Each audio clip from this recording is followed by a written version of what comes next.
This is the Film Report. We're interviewing people at the Justice Center, June 20th at Portland, Oregon for the protests. Hi, how you doing, sir? Good. How you doing, man? Pretty good. What's your name? I'll go by Ryder. Ryder, okay. It's gonna be Ryder. Yeah. And what brings you out to the protest tonight? This is my 9th night out here. I try to support the group by videotaping any police brutality that happens. And as you can see, I try to let everyone know that I protect their identities. Any media that I publish, I blur their faces. Any photos, I usually stamp Black Lives Matter over the faces just to protect them. All right. Normally, I understand journalists where they say, you know, no censorship is important for that. But in my mind, when the government starts breaking its own laws, you know, the people got to protect each other. And there've already been local authorities recording flights taking off and doing mysterious, you know, routes above the airplanes here, doing data mining maybe, you know. We don't know what's going on, so that's why I try to help out that way. But I've already witnessed police brutality. I've submitted stuff to some, you know, places that can use it to hopefully, you know, use it as evidence to support some people. That's one of the ways I choose to try to fight out here. You know, I know everyone protests their own way, and that's how I try to support people. Interesting. Yeah. So you mentioned a little bit about police brutality, and that's your connection here a little bit. Yeah. Is there anything, any more that you're connected to this protest? What brings you, what gravitates you towards it? Or is it just the police brutality aspect and wanting to end that, or is there... Definitely, I mean, supporting all people of color, of course, for that one, you know. I mean, it's just ridiculous what we have to go through here. The more I've gotten involved, the more I'm hearing stories, I mean, daily reports about, you know, the police, what they're doing to people like this, and it's ridiculous. And absolutely, you know, I only have a shred of understanding what it's gone through. My father actually got wrongfully arrested by some very radical cops. Similar situation where 20 cops jumped him. Not a single one tried to do anything to stop it at all, you know. And in that same situation, if he was a person of color, I'm sure he would have been shot, you know. So my own family's experience, I know friends who have experienced it as well have been wrongfully arrested. So that's why I want to try to help out as well for that, because it really is ridiculous that we're living in this quasi-fascist America kind of right now, you know. And I grew up, you know, some of my family was in World War II, you know, and I was always learning that that was more of America, was helping out people and defending, you know, stuff. And it's just very scary to see that in our country right now, so much of it right now. So I believe this is one of those times to really step up and try to help out right now. This is one of those times in our generation. You know, we really need to try to be up here and put pressure on this stuff. All right. Let this issue go away. Not to try to get you to defend your point of view, but to get you to articulate your point of view and try to help me get unbiased opinions. Oh, sure. When you say that we're living in a semi-fascist state right now, what does that mean to you? For me, I'll come at it more from history, and I'm not gonna, you know, bomb, you know, who and who is, you know, what dictator from history like that. But when you just see the certain tactics of police working with media and people in power to change the narrative of the truth, that's very dangerous, especially in a democracy and somewhere where freedom of speech is supposed to be the most sacred thing. And I believe, you know, that's just a few things. You know, I could go on about a whole list of things that's happening, but mainly these tactics of them not really wanting to work with us at all and really wanting to dominate us, as Trump said. That's what he said it with his own mouth. He wanted the police to dominate us, not work with us.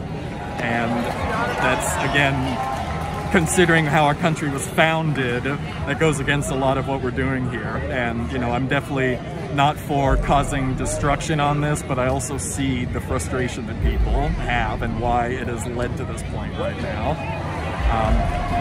But yeah, I mean, with the states, it's really the tactics right now. And I would say I've been abroad, I've been to other countries where I've seen how police react with the public. Nowhere is perfect, but they just seem to have a much more understanding of public order along with protecting people. While over here, it's a lot more of the stick, it seems like, is used. There definitely are some good cops. The system is just so rotten though right now. A certain analogy I've been using, if a tree was 80% rotten, you wouldn't say it's a living tree. You'd realize that's a public hazard. It can fall down anytime. You'd chop it down and let a new tree grow from there. It's an interesting point of view there. Yeah. So, one of the questions I consistently ask people is that if you could have your way, whatever it would be, what would you want to see come out or come around from these protests? One thing I really believe needs to be done is something called qualified immunity needs to be abolished. That's something where the politicians and police are pretty much by default protected. When you look at the stats, over the last 10 years, literally one cop has actually been imprisoned for shooting someone on that, and that's something I believe needs to change. Cops that are found to break the law and, you know, be found guilty of it, their pensions need to be taken away. Those pensions need to be given to the families to support them and to support the community programs. As I view it, if a soldier can be dishonorably discharged and have their veteran benefits taken away, why is a police officer who shoots a citizen just put on, you know, suspension for a little bit, or they're fired but they get to keep their pension? It's an interesting point of view. You know, like that. So it's like, I believe that if they did that, it would also put more accountability on it. I mean, again, any other job, if you stole from the company, you would lose, you know, anything you put into it like that. And it's ridiculous that they're protected, so they essentially can't be arrested. The unions protect them as well, so really nothing ever happens in that way. And it's just, that stuff really needs to change. You know, unions are good for the small people in that way, but when they're protecting the cops who are breaking the laws, that's when, again, I think the system needs to get re-looked at like that. Huh. All right, let me put you on the hot seat for a second. Sure. Just a light hot seat. Okay. I don't even know the answer to this question, so I'm just curious if, you know the philosophical term steel manning? You know, straw manning is where you make an argument that's like, you can just blow it over. The other opponent's argument, you characterize it in a way that it is simple and easy to tear apart. Yeah. Steel manning, like you look at the other person's side of view and you try to articulate the best way you can for their point of view. So you mentioned qualified immunity and how we need to get rid of that. Can you think of anything? Can you think of an argument for qualified immunity? For qualified immunity, in our system, in the public, you know, on American soil, I don't think it should be. You know, possibly abroad when things are going on, I could see possible situations happening, but I think everybody needs to be accountable in this country. I don't think that was a fair question because I can't even think of an answer to that. I know, right? Qualified immunity is one of the things I've been kind of bewildered by. I know there's got to be an argument for why they have it. It's not pure evil. There's probably some practical uses for it that are legitimate, but I just don't know. Yeah, I believe it was. I can't remember where it exactly came from. Again, you know, so many things do get lobbied through also, and I mean, yeah, again, you don't want to demify things, but let's face it, there's definitely been some laws that have passed that blatantly are just protecting people, you know, in power right now.